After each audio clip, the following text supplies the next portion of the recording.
They say he was the wisest man who ever lived. But what they don't tell you is that his wisdom almost destroyed him. King Solomon, a name you've probably heard before. But here's what most people get wrong. They think his wisdom was a gift.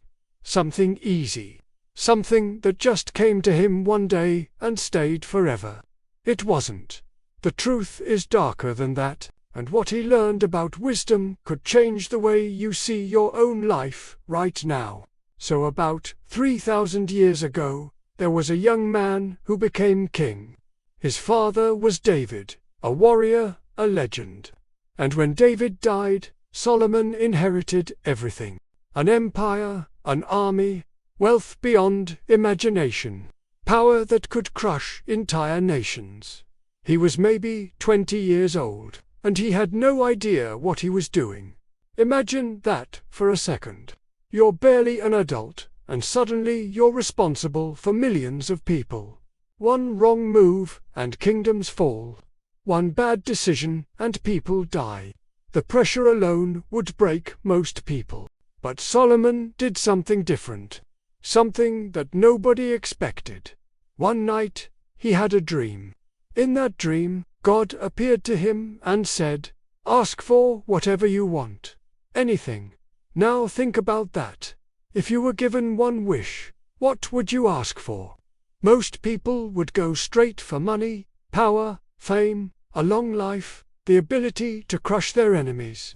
Solomon asked for none of that. He said, "Give me wisdom. Give me the ability to understand right from wrong. To lead these people the right way." And that's when everything changed. God gave him what he asked for. But here's the part nobody talks about. Wisdom isn't just knowledge. It's not just being smart or reading a lot of books. Wisdom is the ability to see the truth even when everyone else is lying. To make the right choice even when it costs you everything. And Solomon got all of it. Overnight, suddenly, he could solve problems no one else could touch. He could see through lies. He could predict what would happen before it did. People came from all over the world just to hear him speak. Queens traveled for months across deserts just to ask him one question. He became famous, untouchable, the greatest king in history. But here's where it gets interesting. Because wisdom didn't make his life easier, it made it harder. See, when you're wise, you see things other people don't. You see the patterns, the cycles, the way people repeat the same mistakes over and over again. You see how fragile everything is. How quickly success turns into failure. How the same people who praise you today will turn on you tomorrow. Solomon saw all of that, and he couldn't unsee it. He wrote about it later. He said, "With much wisdom comes much sorrow. The more you know, the more you suffer." Think about that. The smartest man in the world, the man everyone wanted to be, was telling you that knowing too much is painful. Because when you're wise, you can't lie to yourself anymore. You can't pretend things are fine when they're not. You can't ignore the truth just because it's uncomfortable. And that's exactly what started to eat at Solomon. He had everything. Power, wealth, respect. He built a temple so beautiful that people wept when they saw it. He wrote thousands of songs and proverbs. He had 700 wives and 300 concubines. He lived in luxury that most people couldn't even imagine, but none of it satisfied him. He wrote later, "I have seen everything under the sun, and it's all meaningless. Like chasing the wind." That's the man who had it all. And he's telling you it meant nothing. So what was the secret? What did Solomon actually learn? Here it is, the thing that changed everything for him, and the thing most people still don't understand today. Wisdom isn't about getting what you want. It's about knowing what actually matters. Solomon realized that most of what people chase, money, fame, pleasure, power, doesn't last. It fades, it disappoints, it leaves you empty. He said, Fear God and keep his commandments. That's the whole duty of man. Now, before you think this is just some religious thing, let me break it down in a way that hits different. What Solomon was really saying is this: there's something bigger than you, bigger than your desires, bigger than your ego. And until you understand that, until you align yourself with that truth, nothing you do will ever feel enough. He wasn't talking about blind obedience. He was talking about humility, about recognizing that you're not the center of the universe, that your feelings, your ambitions, your pride, none of that is as important as you think it is. And that's the hardest lesson to learn, because everything in our world today tells us the opposite. We're told to follow our hearts, to do what makes us happy, to chase our dreams no matter what, to put ourselves first. But Solomon tried all of that.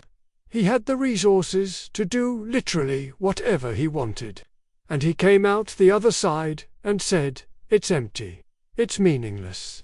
Don't make the same mistake. He realized that real wisdom isn't about knowing more, it's about wanting less. It's about cutting through all the noise and distractions and focusing on what's actually real. And here's where it connects to your life right now. You're probably chasing something. Maybe it's success. Maybe it's recognition. Maybe it's love or money or freedom. And you think that once you get it, you'll finally be satisfied. Finally be happy. Finally feel like you made it. But Solomon's warning to you is this: you won't. Because the problem isn't that you don't have enough. The problem is that you're looking in the wrong place. He said, "Whoever loves money never has enough. Whoever loves wealth is never satisfied." That was true 3,000 years ago, and it's still true today. The secret of Solomon's wisdom wasn't that he knew everything. It was that he learned what didn't matter. And once he figured that out, everything became clear. He stopped chasing. He stopped pretending. He stopped trying to fill the emptiness with more and more and more. And in that space, he found something real, something that didn't fade. Now, Solomon wasn't perfect, far from it. Later in his life, he made mistakes, big ones. He let his desires pull him away from his own wisdom. He married women who worshipped other gods. He built temples for idols. He did the exact things he warned against. And that's another part of the lesson. Wisdom doesn't make you immune to failure. It just means you know better. And when you fall knowing exactly what you did wrong. But even in his failures, Solomon left something behind. A warning, a map, a way to avoid the traps he fell into. He wrote it all down. The good, the bad, the ugly. He didn't hide his mistakes. He didn't pretend to be perfect. He just told the truth. And that truth is still here. Still cutting through the lies. Still showing us what actually matters. So here's the real question. What are you chasing right now?